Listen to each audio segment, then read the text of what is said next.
we'll have the torch set up and brand them. The ones that aren't branded, the newer ones. Each year. We usually wait 2 years, but we'll have the ones that aren't branded, and we'll get them branded. I have my brand. Cab has his, and Daddy has his brand. All different. All Did y'all different. make them? Did your brother make them? No. Well, he has made some. He made Mom and Dad's. Mine has been. I took over Lessman Farms, which Oh is well. the brand we've had. My grandma had it, Okay. so I kept that one. Okay. Cool. And Daddy got his and made a new one, and it's all registered with the state. So it's not like I just pick something and Yeah. that's registered to me now as my brand. It's like a trademark. It's a trademark. It's a yeah. I mean, Huh. no one else can have my brand. Okay. So when you come up with it, they give you if you come up with a design, no one else will ever have that design. Okay. So Roger has his brand for his ranch and his cows that no one else will have. That's cool. So, yeah, it is neat. And it helps. You don't see the cattle rustling as much anymore, but it goes on more than you think. Even now. Mm-hmm. Yeah, there was some. It was last year in Lot. He rustled like 1,000 head, or maybe it was 800 head or something like that. Really? It was the guy that was working for a big rancher. They caught him. Huh. He was working for him, and so he knew to get the ones without the brand. before the brand went on them, and they caught him finally and started looking back at how many cows they lost and when they lost them, and realized he rustled that many cows. Get out of town, because that's not like you just put it in your pocket and go. You have to do No. the shoot and the. But it's, all you got to do is back up to a set of pins and get the cows in the pen and load them on your trailer while somebody's gone. Wow. Now your cows are gone. I mean, Wow, it's that's nuts.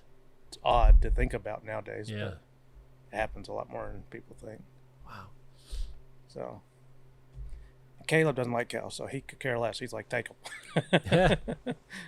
So he doesn't have any. He's like, we don't need to brand it. Well, because they're kind of. I mean, they're not dangerous, like they're not aggressive, but it's 1,000 pounds accidentally smushing you up against a wall, or kids, or. For when we brand them. Well, tell me the dangers of having cows, because I think a lot of people would be like, I want to have a cow, but then you're like, well, my kids are playing getting around out there. stepped on mostly. Yeah, is that it mainly? Stepped on or charged. When they're having the calf.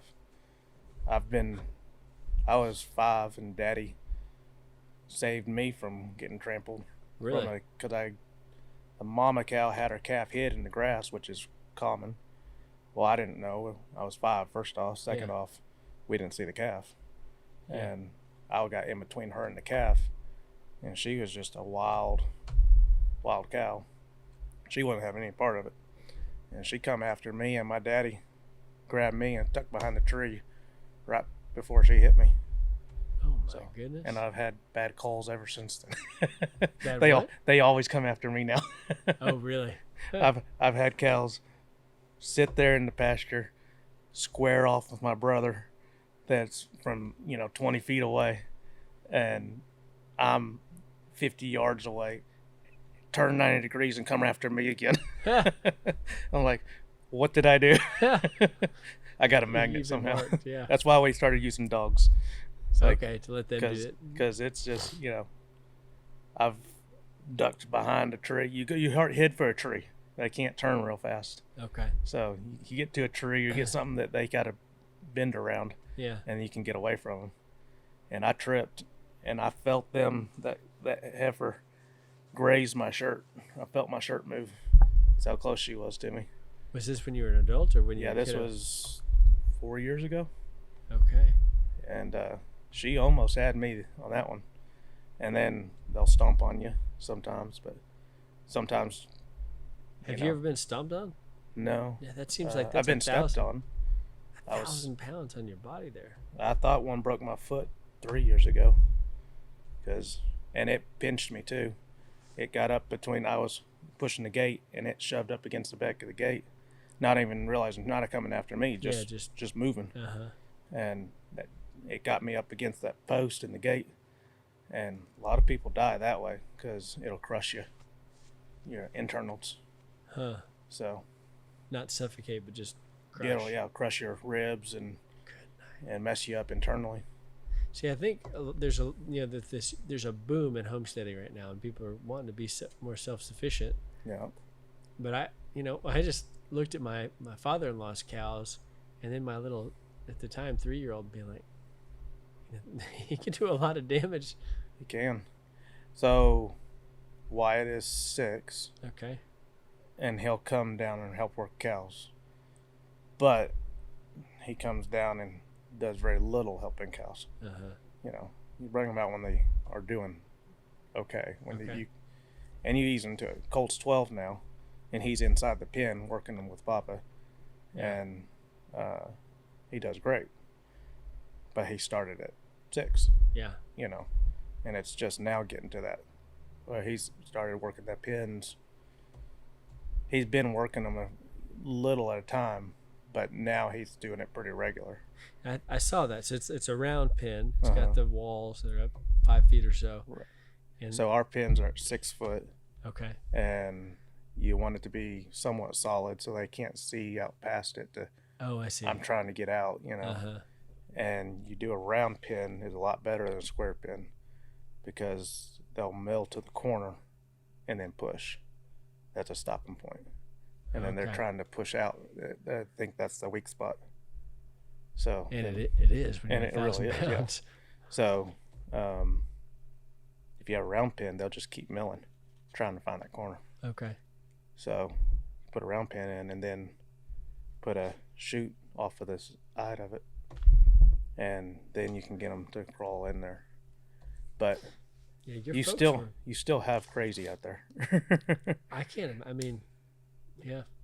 um, So something to think about when people are, they have 10, 12, 20 acres.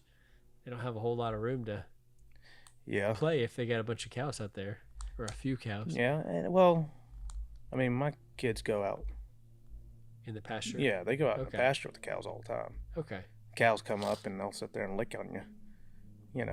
So how can you tell when They just got a look in their eye. really? It's that crazy look. It's like they get this glassed over, foggy look. It's like I'm looking at you, but I'm not really looking at you, and then they start acting stupid. See, it just feels like, what if John Mark doesn't know the look yet? Like. And you won't, Yeah. Daddy knows the look real well. I know the look pretty good. Colt starting to learn the look. But Colt's But- fast. Colt's fast enough to get away from the look. Yeah. But you're not going to learn the look until you get in the situation. You start. I mean, I can't ever tell Colt that's that look. Yeah. Or it's just like leading a bird when you're shooting a shotgun. You got How it. far ahead do you lead it? Well, it's actually leading it like 2 feet. But if I tell you 2 feet, you'll never hit a bird. You're Just trial and error. needing to lead the bird roughly the length of the bird in front of it, but it's about 2 feet. So, but it's hard to tell that and explain that until you just do it. Huh. You gotta miss until you hit, and then you're like, oh, I got it. Mhm. Same with the look. So real quick, running through that process that we went through. So I bought this cow off of you, and so it was my cow technically. Yeah. That's how we do it. I think that's the legal. Yeah. Then it goes to the butcher. I take it to the butcher. You Right. took me there and helped That's- me do the whole thing. I was just a buddy helping a buddy out. Yeah, and it helped a lot. We got a big old cow. Yeah. We got a big old freezer full of meat now, Uh-huh. and it's good. Yep. Good tasting. A lot better tasting. So you find a local Someone that raises cows. someone that raises cows. And instead of them selling it at the auction, they can be getting the same price if you're going by weight, or they just set a price. Mm-hmm. But you just buy it from them, and then you pick it up and haul it to the meat market. Meat market. What we did first was we went by the where they weighed that stuff. Yeah. Yeah, we went down to the feed lot and feed store, and where you would normally weigh out for your grain when I buy grain or buy fertilizer, and they charge you per pound. Yeah. And when you know the guy, it helps. But hey, I just need to weigh my trailer, and so they just let us weigh that way. Yeah, it was 933. Something like that, yeah. I think that was right. I think you're right. I knew it was 9 something. I can't remember how, but it sounds real close. No, 922. It was 922. 922. Okay. It was double that roughly for the cost of the meat on the hoof. Okay. All right. Yeah. So yeah, just go buy from individual, and hopefully that individual has the trailer to carry on that. but you can always, if you did this every year, you could pick up a trailer, and even if it was just a little 2-horse trailer and take the center out, for cows or something, or whatever. You mean pick up as in buy or pick up as in borrow? Just buy it, or find someone, or you can rent a trailer. A buddy of mine rents a trailer all the time because they haven't bought one yet. Or he gets me to haul it. But that was a complex. I mean, that took the expertise. Your mom and dad getting him into the pen, squeezing him through the chute, getting him into the trailer. That was It's not something you're gonna pick up overnight. No, it's not something you're gonna pick up in a year. Especially if you have cows that think they're jackrabbits. So, and it was a young cow. I mean, it was a year old, but it was still 1,000 pounds at a year old. That one. It was right close to a year. Yeah. I can't remember exactly how old it was, but yeah, he turned out. If that steer wasn't castrated, I bet you it'd have been 2 to 3, maybe 250 pounds less. Oh, really? Yeah, because of not being castrated. So when you castrate them, they pick up more weight? They're not trying to go find that heifer. Okay. Or that cow that's gone into heat. So they're not chasing. They're sitting there focused still and eating, versus this other one is chasing cows and fighting the other bull and wearing its weight off. Okay. Versus he's still over here eating. So. But you don't get the calf rise out of that deal. You don't get the calf rise, no. But not everybody likes a calf rise. So my son was like, "What?" Yeah, you gotta have a taste for them. So. Oh shoot! Yeah. Well, I wasn't prepared. You prepared me, but you at the butcher or at the processing plant, you have a big sheet and there's just like all these options, and I didn't know what I was doing. Lisa there at Fulton Custom Meats help walk me through it. Yeah, they'll break it down. I mean, you can do it real simple and just as simple as you want, or as detailed as you want with the way they have it divided up. And this was your first cow. Yeah. So you're gonna have a lot more opinion the next time. Yeah, no doubt. Like, we didn't really use this or use that, or we ran out of ground meat real fast. We need to grind some more because we got a lot of ground meat. I'm glad we did. Yeah, that's all we've eaten so far, and a few steaks. I get a lot of ground meat, because I know we use it. Yeah, but I'm down to like probably half a dozen pounds. I don't know, 6 pounds maybe, 7 pounds. That's not enough at all. So that's not very much. It's enough I can have some more meals out of. I'll bet for you it's hard because it's like you're seeing the price that they'll sell at the auction versus what you can buy. Yeah, it's sometimes hard to just, I'll pay money instead of make money. But if I have one bull calf and that's it this year, then it's still hard. But if I have 2 or 3 bull calves, then it's like, all right, I can handle this because I'm going to butcher this one. But I still got 2 or so to sell at the market, and I can still make money instead of just my money going out of my pocket. Yeah. But if I have heifers, well, then I want to keep my heifers because I want to grow my herd. Yeah. So, And I've even thought about selling some extra heifers lately because I'm starting to try to get into sheep Oh, really? and trying to Oh, switch yeah. gears a little bit that way. Why? What with the switch? First off, financially, they're um, so I have in a steer or a heifer, I have 2 years basically before they're. I got the year that they grew up. Okay. They were dropped on the ground. I got a year. Then the second year they'll produce a calf. So I got 2 years into a heifer, and then so now I have that 2 years of feed. I have to feed that one cow or heifer to produce, and then I gotta wait a year if it's a bull calf before I make money off of that heifer. So it's really 3 years before that heifer has made me money. Okay.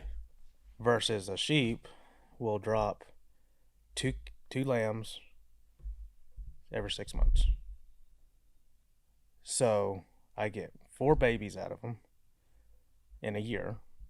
Those 4 babies, if I get 2 of them as ewes in 6 months, will drop 2 babies.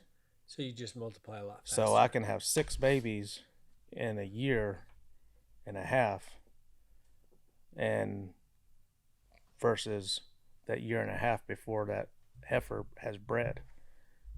Wow. So I may make roughly about $200 to $250 on a sheep per sheep when you get them to weight and send them off to auction.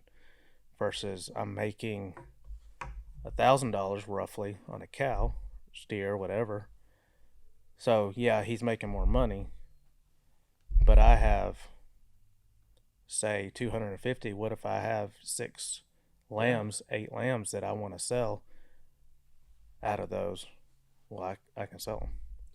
And they're probably easier to get in the chute and give their this, that, and the other. It's a lot less work. It's a lot more work because you got to work them more often. I got to pin them every night. I got to deal with them. But I'm at home anyway. So if I'm doing that, I'm already have the work invested in them, which is it is more work, but they're going to produce a lot more. Okay. And I'm dealing with some crosses that I'm making that will actually give me mostly triplets every year. And I can even get some quadruplets probably. Crosses, like what is this, like Jacob in the Bible, like you sort of stripe sticks and stuff. Use this breed and that breed and make a cross and they reproduce more. And then those mamas are they're actually making a niche of their own called super ewes, and I can on average have up to 4 to sometimes 5, but normally 4 babies at a time, and they're feeding them all out instead of me having to have bottle babies. And if they feed them all out, well, that's 8 babies out of 1 ewe in 1 year. Okay. Versus 4, so it's double the numbers. And now those 8 babies have again in 6 months bred, so where I could essentially come up with close to 16 sheep out of the same one cow. So yeah, the numbers. If my these crosses work out, that and it's all new. Huh. So I'm dabbling with that right now, but you're always dabbling. That's awesome. Yeah. So, but if it works, financially, it's a lot better. And the kids aren't going to get, if they get stepped on a sheep, they're going to hurt. It's going to be bruised. They might even break a toe. They're not going to lose a leg, and they're not going to be put in the hospital or get killed, Yeah, no doubt. And White can get out there and help just as much. Yeah, no doubt. Which is. But you have to put them to bed every night. So do you just send the dogs out? How do you do that? I've bucket trained them. It's a lot easier. Oh, yeah. So growing up, we were always out there chasing sheep. It was every night. We used to have about 100 sheep, 80 to 100 at a time. And we were always out there chasing sheep. But gotten smarter in my old age. And now I bucket train them, and I feed them grain every night. And even though it's a little bit more money on grain, but I dump a bucket of feed out there. They come a running, and while they're eating, I go close the gate. Well, that doesn't sound too tough. No, that's not tough. So, but it is. It's not set it and forget it like the. I guess if you got loads of land, cows make sense. Just let them go do their thing. well, you don't have predators with cows. Like a coyote, yeah, it might eat a calf that couldn't get up right away, or something along those lines, But sheep, their number one enemy is coyotes. Really? And coyotes are just sitting on the edge of the fence waiting for a sheep. And sheep are dumb enough I've seen a coyote separate a sheep from the flock and sit there and lay down and relax and catch its breath, and then walk up to the sheep and kill it. Because the sheep's not going to move. It's just going to sit there and wait because it's not with the flock. It needs to be with the flock. Sheep are truly the dumbest creature out there. Wow. So do you lose a lot? I haven't on this new venture. I haven't lost anything, knock on wood. Amen. So when we were growing up, we lost a whole lamb crop one year. Well, that was about roughly 30 babies. How? Coyotes. 30 coyotes? I mean 30 lambs. Lambs. Wow. We lost our whole, and that was our money. That pays for the sheep. Yeah. So, without anything to take to the auction, you're not going to bring anything in. Yeah. You can't keep all these babies. You only have so much land, first off. Second off, that's how you get them to pay for themselves. If I can have 20 ewes out there, that's roughly 40 lambs. If I make 30 lambs because of coyote loss or sickness or whatever else, but then 30 lambs go to auction, well, at $250, do the math, you end up with a check that feeds them and helps improve your fences, helps improve your barn or whatever, your place. Who's the best at the business of, is your dad the man? Are you the man for that? As far as, well, you're doing the numbers. You're saying, okay, this many sheep, this many calves. Daddy's real good at it. I'm decent at it as far as the numbers. Mm-hmm. Daddy doesn't like the change as much, but where I'll venture off and do stuff oddball. Yeah, figure it out. I'll try it. Okay. But yeah, Daddy's really good at the numbers, and yeah. But the thing with sheep though is you have to have good fences, because fence doesn't just keep your sheep in, it keeps your coyote out. Gotcha. Or your neighbor's dog. And dogs are worse than coyotes. Really? Because a coyote will come and kill a sheep and eat it. A dog is just having fun. Kills a sheep, well, now it's dead, it's not fun anymore, so he goes into another one. And I've seen a dog kill 7 or 8 sheep. No way. And you come home from work and they're laying all over the pasture. That stinks. And it's like, great. Wow. So, and there's a sheep. It's the old saying, a sheep wakes up looking, which way am I going to die today? So they're just, there's so many ways for them to die. Okay. And I had them die I lost 1 and almost lost 3. But I only lost 1. I was able to work them out, but because they ate dog food.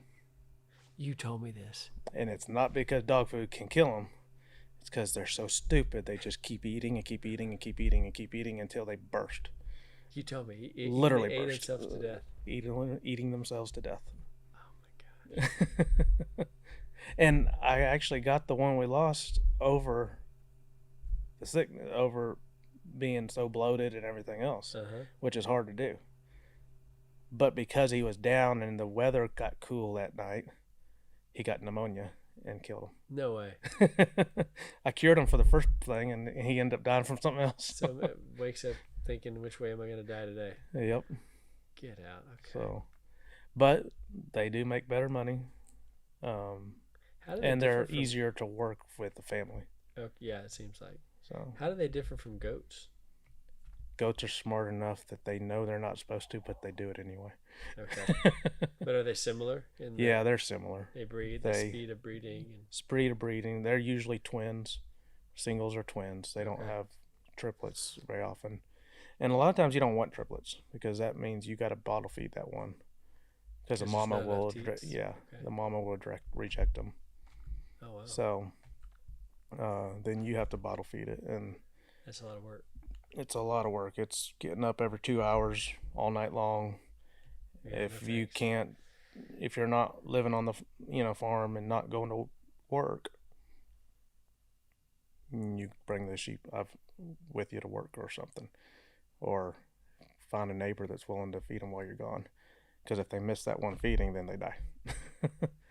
And if they don't get the colostrum from the mama, so you have to force feed them or milk the mama who don't want you to milk her to get that colostrum out, and then they'll die. Wow. It don't matter if they're 3 months old. They catch some little thing and it kills them. Wow. So. Well, let's wrap it up there.